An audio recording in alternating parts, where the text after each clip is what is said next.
Living in the Past is a Turtle, Mysteries of Azeroth, and Everlook Broadcasting production.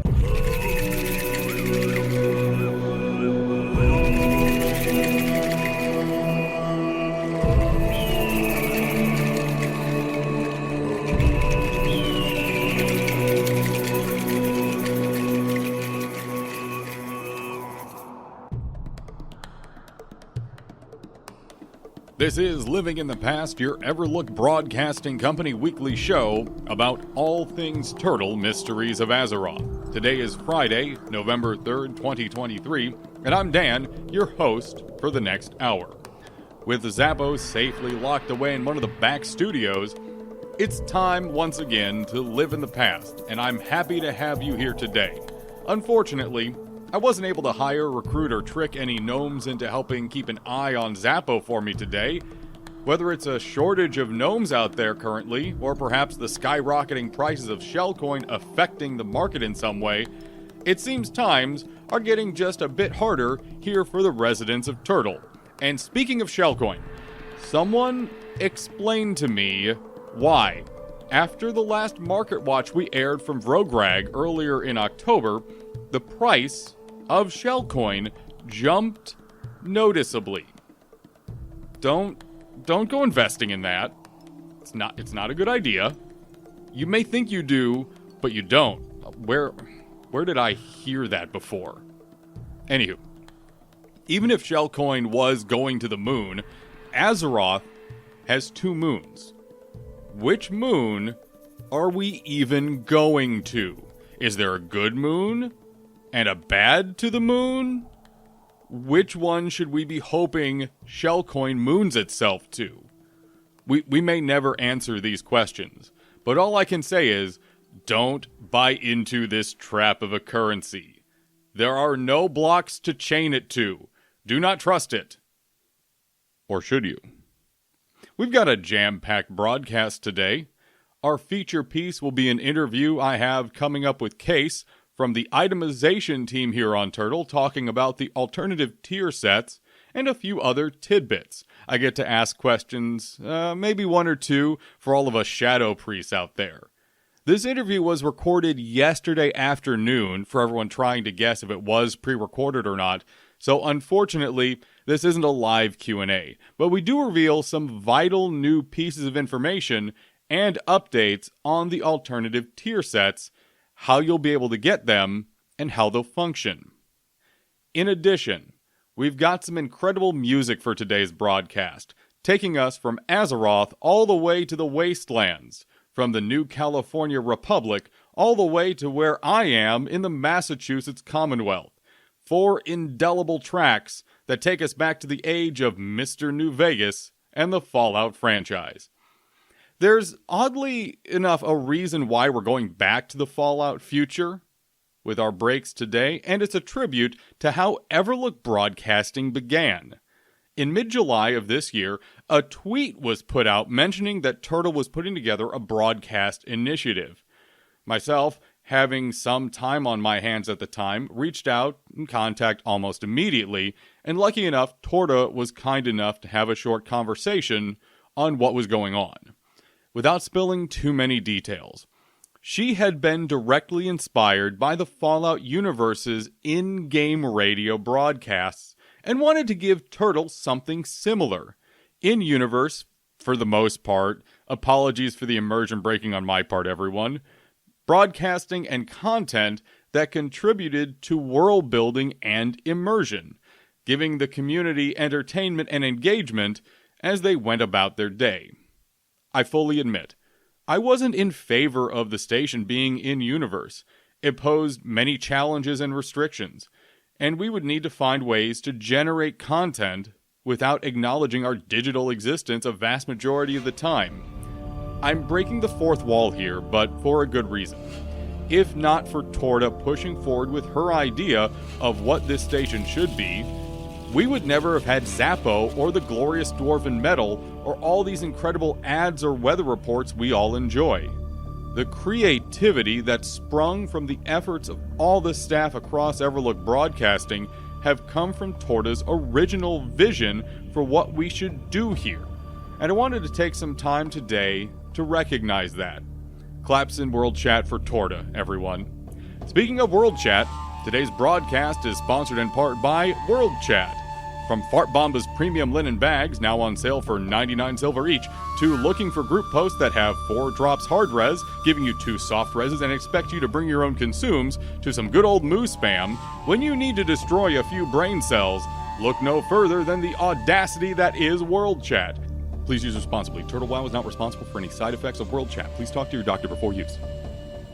Our first break from the Fallout universe takes us back to simpler times. A time when we were blown away by the concept of a real-time, 3D Fallout RPG. Fallout 3 was genre-defining for the Fallout universe, as the first outing in the franchise for Bethesda, and while it carried on the musical traditions of the previous Fallout titles, it was 3 Dog that we really paid attention to when it came to the radio, as the music never stood out. However, Fallout New Vegas, possibly one of the greatest RPGs of all time, was another story entirely. Not only was Mr. New Vegas, played by the legendary Wayne Newton, one of the shining stars of the game, but the music he spun was also something that encapsulated us and did so much to bring us into this world of weird, wild wastelands. In his honor, our first 2 tracks are from the Fallout New Vegas soundtrack. They are Ain't That a Kick in the Head by Dean Martin and Big Iron by Marty Robbins. When we return to living in the past, we'll have Case on with us, asking him questions about the new alternative tier sets. That's coming up right after this. The musical tracks for this episode have been removed due to YouTube copyright. To listen to the full episodes with music, tune in to Everlook Broadcasting every Friday with the in-game radio widget. Welcome back to Living in the Past. Today we're joined by Case from the Turtle Wow itemization team to discuss the alternative tier sets coming up in 1.17.1. As a reminder, this is pre-recorded, so I'm not able to take questions to ask him, but towards the end of the interview, he does mention where he may or may not be dropping gear teasers in the future. So just to start out once again, tell us here a little bit about what you do on the itemization team. Well, we do items, obviously. We decide the stats, the transmog. Well, we have the display IDs for transmogs, so we can decide it our own. We decide the names as well, where they drop, which item level it is, because the item level affects the weapon damage, stats, how much stats it can have. Gotcha. Yeah. How did you end up actually joining Turtle, taking a little bit of a step back here? Did you just start playing on the server and you ended up getting invited onto the dev team in some way? Before we get into more of the hard questions here that I do want to ask, how exactly did you come across Turtle? I heard once about the private server Turtle when I was playing another game, but I burned out from it, so I decided to start WoW for once, since I never really played WoW before. And I didn't want to play Blizzard because Blizzard is special, let's say that. So you actually, before this, you've never played WoW before, really? I played a little bit Legion, but never waited. Gotcha, okay. And as you were mentioning earlier, you tend to focus a lot on some of the raid drops, some of the raid gear that's been developed for Turtle, correct? Yeah, I'm currently the person for most of the raid items in charge. Was that a bit of a was that a something that was not necessarily easy to really put yourself into, considering you hadn't raided before, or did you take experience from other games and other raid environments and say, no, I know how this should feel, let's work on this? It was when I started to talk with Drakanovi about being item designer, I had less issues doing raid items than lower level items. And then over time it just happened that I do most raid item since I was pretty good in that in his eyes. Mm-hmm. So I kind of took over that role. I still do lower items as well. Mm-hmm. But if it's about raid items, I think I will do most of them. Gotcha. Okay. Just out of curiosity, considering we just had Emerald Sanctum and Karazhan 10 Man come out, is there any piece in particular out of those that people have really been excited for, that you really wanted to see happen, or were really excited to see people's reactions for? Carotena had nothing to do, but I Mm-hmm. expected people to freak out because of the Scythe of Elune, which is a new legendary. Mm-hmm. And I would thank them, I guess, in hard mode, the new sword, which I did, which was one of the Oh, first few items. yeah. Yeah, Any weapon I feel, any item, but weapon especially, that's been having sword skill lately, people have been very energized for seeing more of that as a stat come out, along with mace skill. Actually, to be honest, that's been really exciting to see.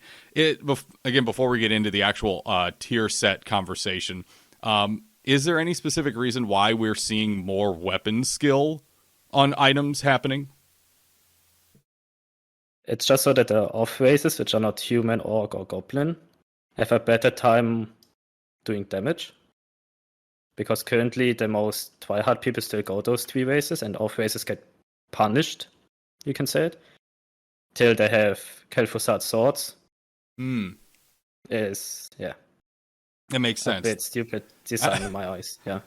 But again, it's nice to see that stat come out more. Again, in classic / vanilla, weapon skill was king. Weapon skill was the strongest thing you could get. It's again why we see edge masters go for so much still to this day. So the fact that it's starting to be included more, it's really nice. I know for myself, getting the I don't remember what it's called exactly, but the Nightmare Hit trinket off of Emerald Sanctum was a huge bonus. And having the sleep on it as well, that's a lot of fun. I enjoy fooling around with that every so often, seeing what I can actually connect with it to make it sleep. That was a fun addition. Yeah, there are a lot of options now. Like mid-patch itemization change, we buffed Maladef to +5 as well. Mm-hmm. So people can use swords as well as non-human, or instead of edge masters. It's So really it's not nice. really needed to go edge masters now. It's Khatoon has a new fist weapon as well now, with 5 weapon skill. Mm-hmm. Oh yeah. That's again, I love seeing that stuff. Even if it's not like the meta and okay, it's adding to the top tier of everything possible. That flavor, that ability for people to do more of what they want, and I think that's what the alternate tier sets are about. It really adds more character to the game. So seeing that again is a lot of fun. So just to kind of get into the conversation on the alternative tier sets here, what exactly, how did the stats and bonuses on it get decided? And I do want to get into more details on them, but if you could just tell us a little bit about how you and the team decided on those. Set bonuses was kind of easy and hard at the same time. Mm-hmm. We just looked at the spec of each set, what the class does currently, and how it can make the gameplay, or well, the damage or healing better, or tanking, without changing really the gameplay. Mm-hmm. Gotcha. So it just feels more rewarding for doing the same if you do it at a high level. Gotcha. But if you're not at a higher level, it maybe motivates you to get better or put more effort into it to reach high numbers as well. Sure. And when it comes to the actual stats itself, I assume you went with the same idea, yeah. The stats were a bit different, I would say. Mm-hmm. Well, obviously we did stats which are good for the spec. But I needed to put some bad stats as well for balancing reason and to make the item look like an item. As example, warrior, I could do 2 white stat and 1 green stat. Okay. Like hit or crit. But that would look stupid. So I decided to put some stat which is bad or not useful to it, so it looks better as an item. Sure, that makes sense. It's less directly focused on, okay, this is exactly and only what your class needs to do, and more, okay, what is going to look like vanilla, look like classic. I mean, all of us are used to asking, why does my set piece have this extra spirit? I am a tank. Yeah, exactly like that.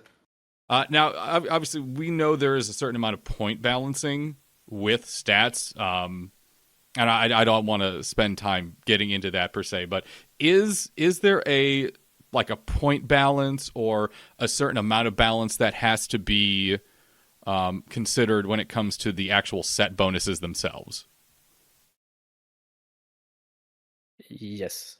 Basically, I did some set bonuses, or ideas at least, since I do not the set effects, I just give ideas. Mm-hmm. Is that you have overall less stats than the offset pieces, but a set effect could help it out to make it better or equal. Okay. So that one is not that OP.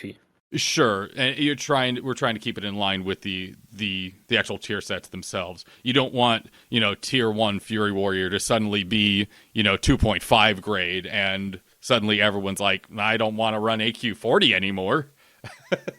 So I get that. It does sound like, though, it's not like an exact math. It's just we need to make sure it feels in line with, okay, tier 1 needs to be Molten Core, tier 2 needs to be Blackwing Layer, that kind of thing. Does that make sense? Exactly. Okay, gotcha. That's how I designed most items. Sure.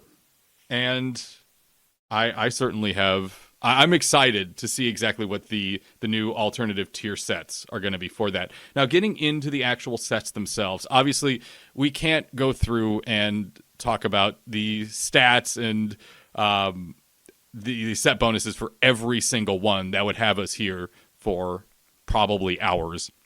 However, I do want to ask, are there any alternative tier sets that really stood out for you as filling a gap or fixing something that needed to be fixed or providing resources for a class? Is there anything that really stood out for you as they were being made?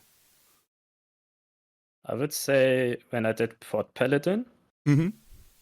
I'd made tier 1, tier 2, and tier 3 mitigation set. Since Paladin mitigation is an issue, because I don't have items like warriors.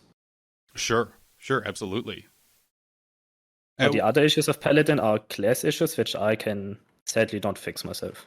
Sure. And is there anything in particular with the Paladin, the Prot Paladin tier sets, stat-wise, that you think people are going to be excited for? Are you throwing extra armor on things? Are you throwing extra stamina on things? Are you making sure they have the tools in the toolbox that they need?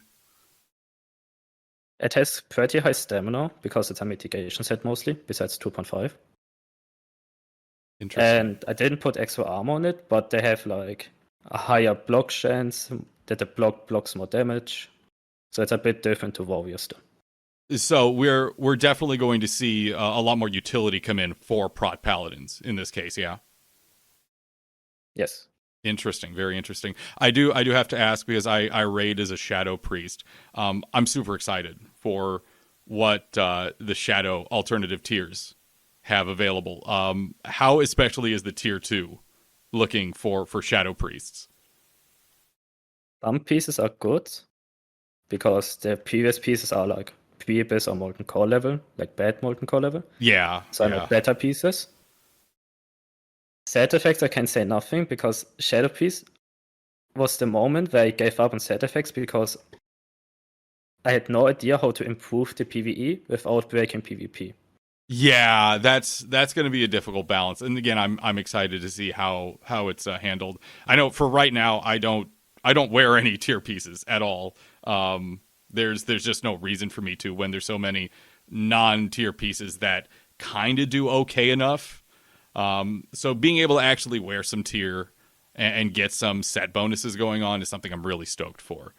Are there any other tier pieces, looks wise as well, that you might want to highlight, might want to tease people on almost?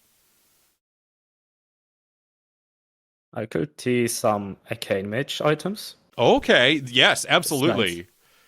Since I didn't tease them any on the community Discord yet, I teased there a few items, but not much. Currently, I'm in work on Druid items. Okay. But I can tease nothing there yet because of stat decision. Okay, so it's still kind of in the process then, yeah? Yeah, it's like 4 specs are missing overall, and then the items itself are done without set effects.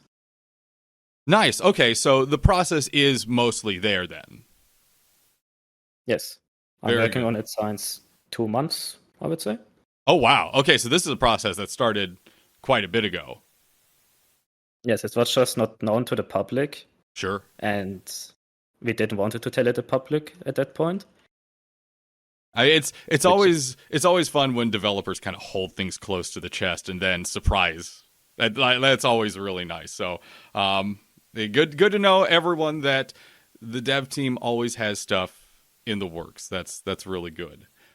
Speaking of the looks of a lot of these set pieces, did you have any thoughts on the actual set piece looks themselves? Are they changing dramatically? If you can say anything about them. Tier 2.5 and Tier 3 is not changed Mm-hmm. because those are kind of iconic pieces, I would say, how they look like. It's hard to make a new color of them as well Sure. because of their theme. But Tier 1, Tier 2 have custom-made V-colors from Okay. one of our modelers. Nice. Alrighty. Now, to get into a little more of the nitty gritty on this, probably one of the biggest questions I've heard asked is how is the exchange going to work for the alternative tier pieces? People have heard the term legacy thrown around for pieces that we currently have. Can you just walk us through any details you're able to share on the process of, okay, the new patch hits, alternative tier sets are out, a tier piece drops in Molten Core or something. What does a player need to do in order to get one of the alternative tier set pieces from it? Yeah, so for Tier 1 and Tier 2, you can use the current set items, which are dropped, so basically legacy items. And then there's going to be a quest giver, basically, who's doing a turn-in for you. Mm-hmm. So you can turn in your Tier 2 priest head from Onyxia, which is a healing head, to a shadow priest piece. Okay. With that NPC. And is that just going to be in the major cities where people can do that? That one is not decided yet. Okay, sure. That's fine. But the 2.5 and Tier 3 pieces, we are unsure yet if you do the current tokens for it or make a new token. Okay. Interesting. Alrighty. But either way, it's going to be an NPC that you have to go to exchange the piece in some way. It's not like you can just, click on the piece in some way or have an on use on it and it changes it. It's a permanent exchange. It's like in the major cities, the web turn-in with cloth. Okay. The wound cloth. Yeah, basically like it. And just to confirm this for everyone, if, let's say you enchant a legacy piece and then you go to exchange it, that enchant does not stay, correct? No, it's gonna disappear, most likely. It is, so it is a brand new piece that you're receiving. Yes, it's a fresh new item. Okay, good. I'm just making sure I confirm as much as possible for folks. Now, when the patch does hit, are all tier pieces that people currently have going to be exchangeable, or is it only tier pieces that drop after the patch, or has that not been decided yet? Like I said, the Tier 1, Tier 2 is gonna work. If you drop it now, you can exchange it once they release, since they don't have a huge impact on the game, I would say. That makes sense. But the issue is, with 2.5 and Tier 3, those pieces are obviously way better, way higher item level, especially the next pieces.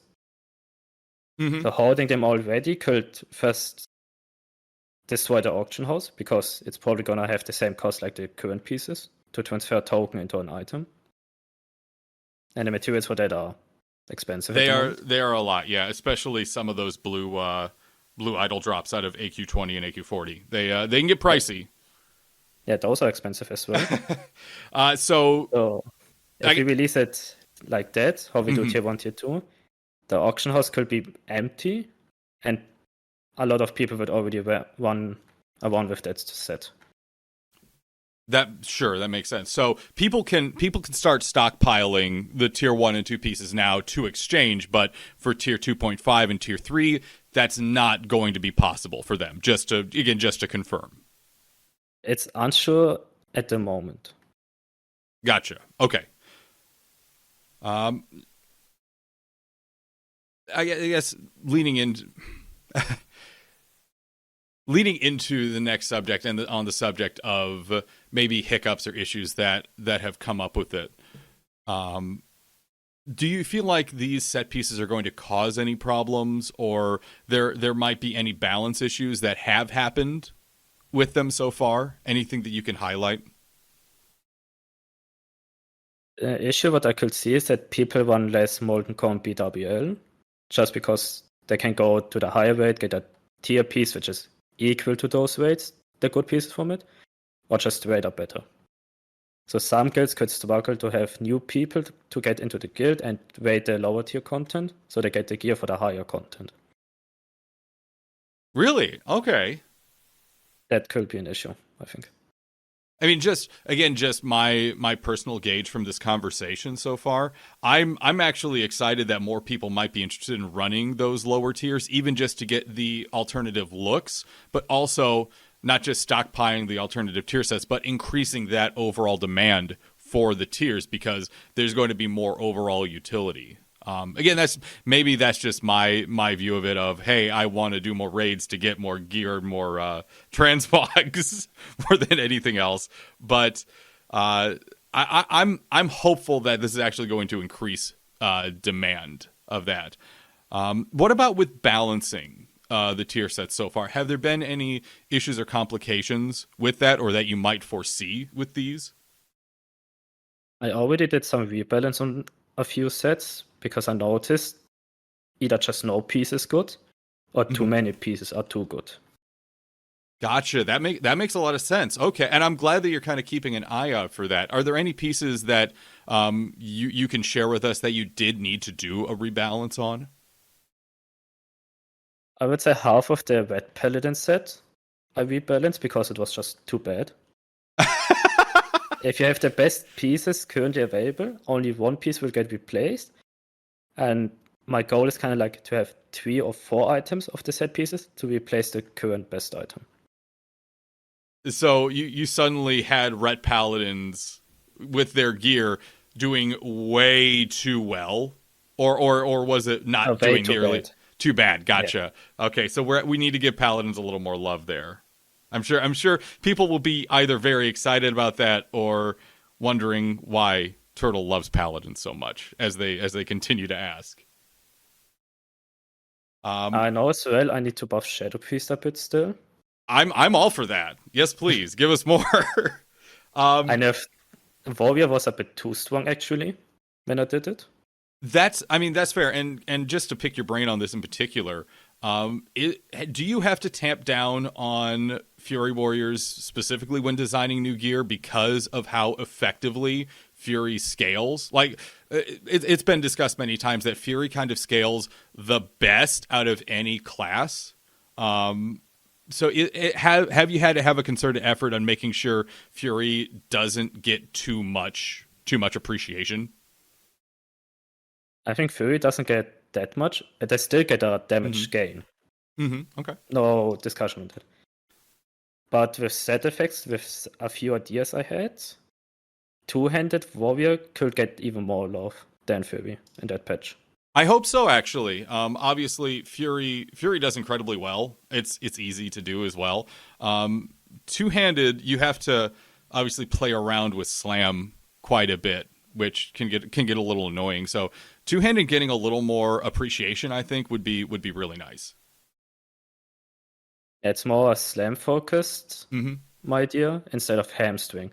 Nice. Okay. Since slam is higher skill ceiling, I would say, than hamstring. Yes, absolutely. Strongly agree.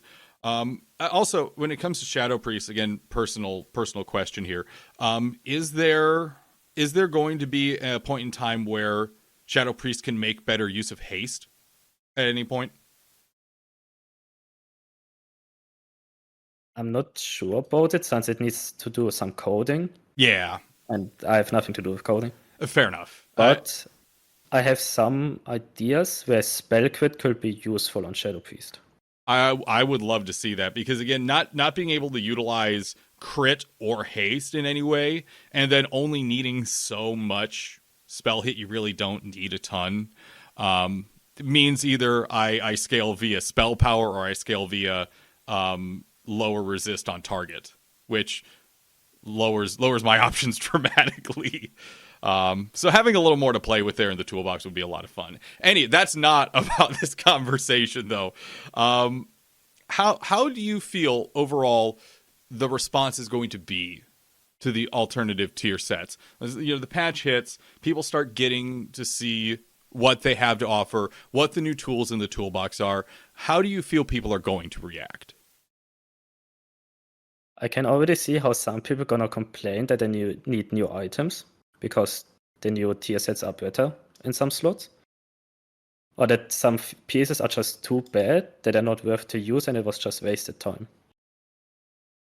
That makes sense. And again, shouldn't the tier sets be kind of the pinnacle of that raid tier? Shouldn't that kind of be, what they're going for in the first place? I don't see that if people do complain about that, I think it's a little silly. But that's just me. Yeah, I think people want the best loot in the easiest way, which are tokens, obviously, since they always drop. But I kind of disagree with it. You still should aim for some rare items. So you wait more, enjoy the raids more. Okay. Spend more time in your character. And kind of this was leaning into this, the last question on alternative tier sets here.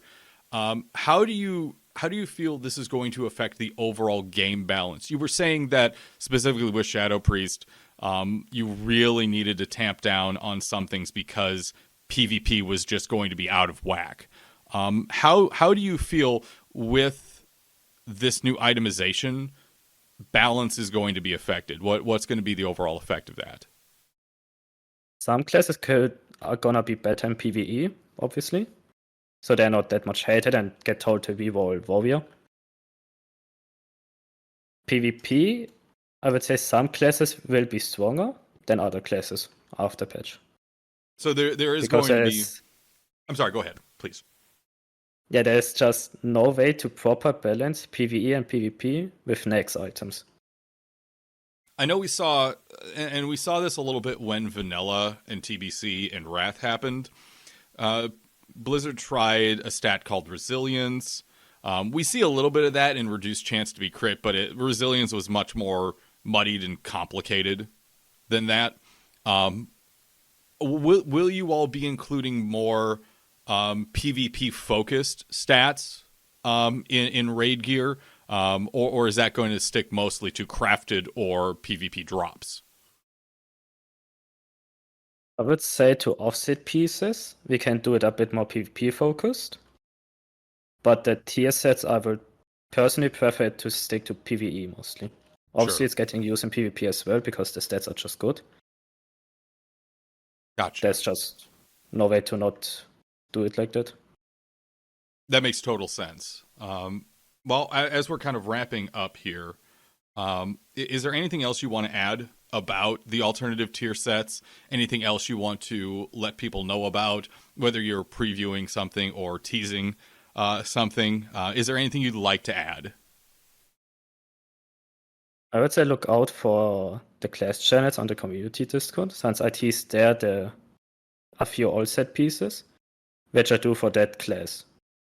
Oh, interesting. Okay, so everyone needs to make sure you're paying attention to the Turtle Discord. You're going to get maybe a teaser too there. That's wonderful. It's really nice. Yeah, I already did some teases, and people can ask in the channels what I teased. Surely people are gonna then show them as well.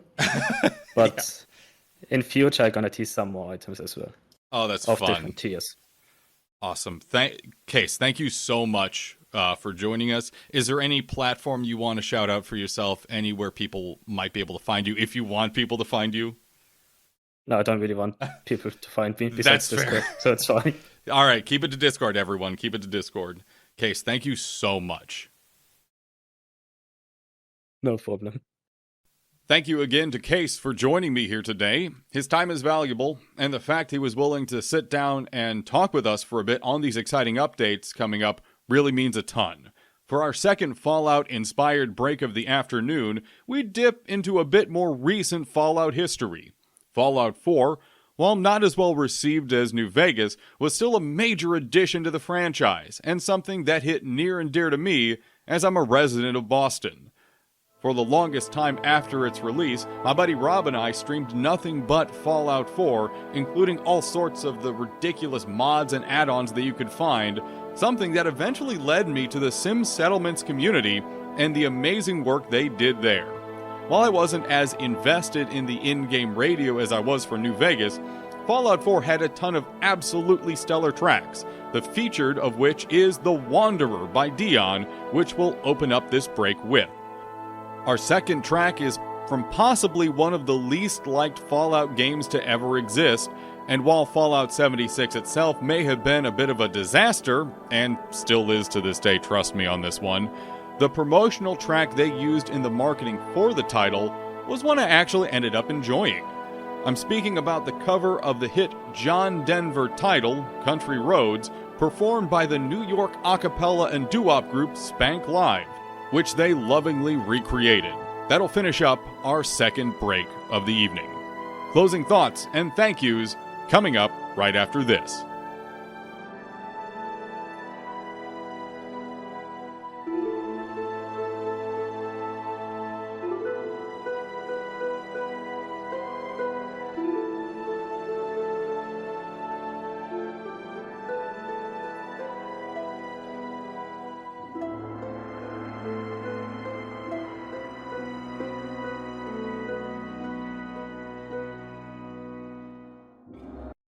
The musical tracks for this episode have been removed due to YouTube copyright. To listen to the full episodes with music, tune in to Everlook Broadcasting every Friday with the in-game radio widget.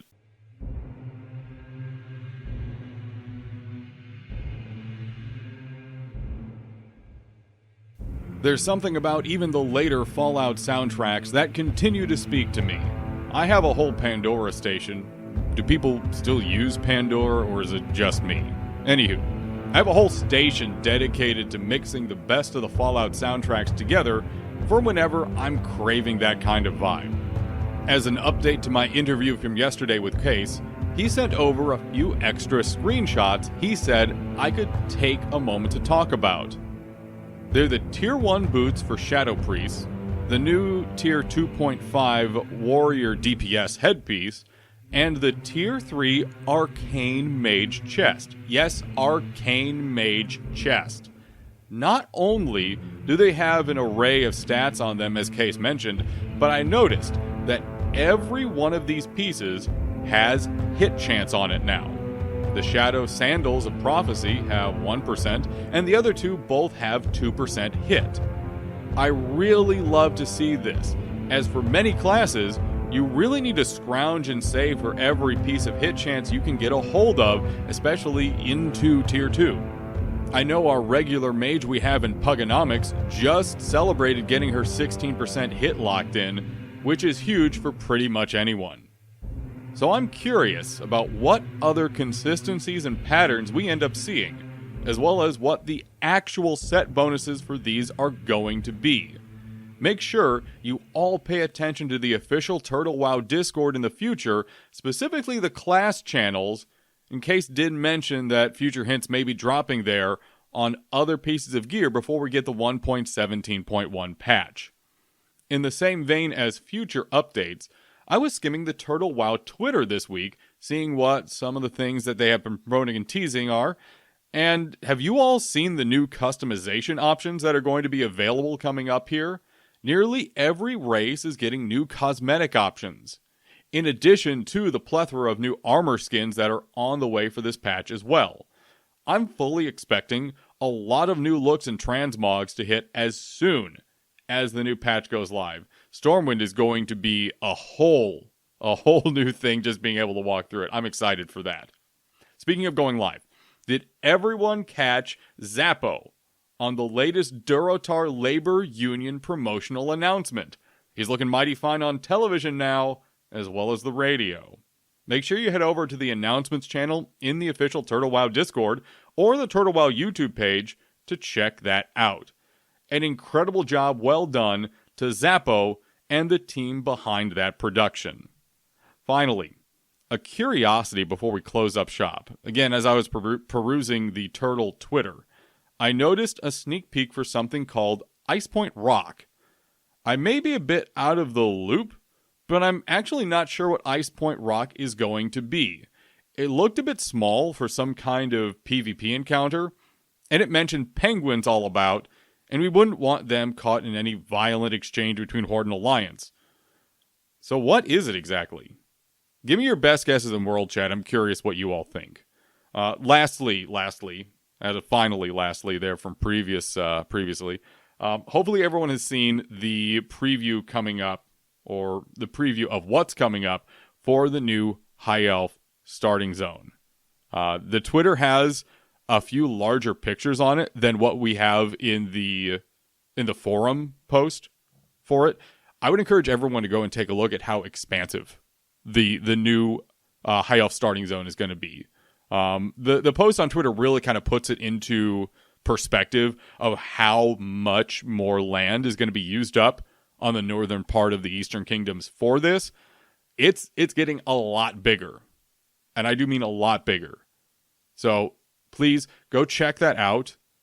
I'm excited for what this new starting zone is going to have to offer. That preview, because I've seen the pictures on the forum post, being able to actually see it from a much higher bird's eye view on their Twitter posts from mid-October really helped kind of show how much work is going into this. So I'm excited for that. It looks like multiple zones, to be honest, because that little island off the coast as well has a different coloration to it.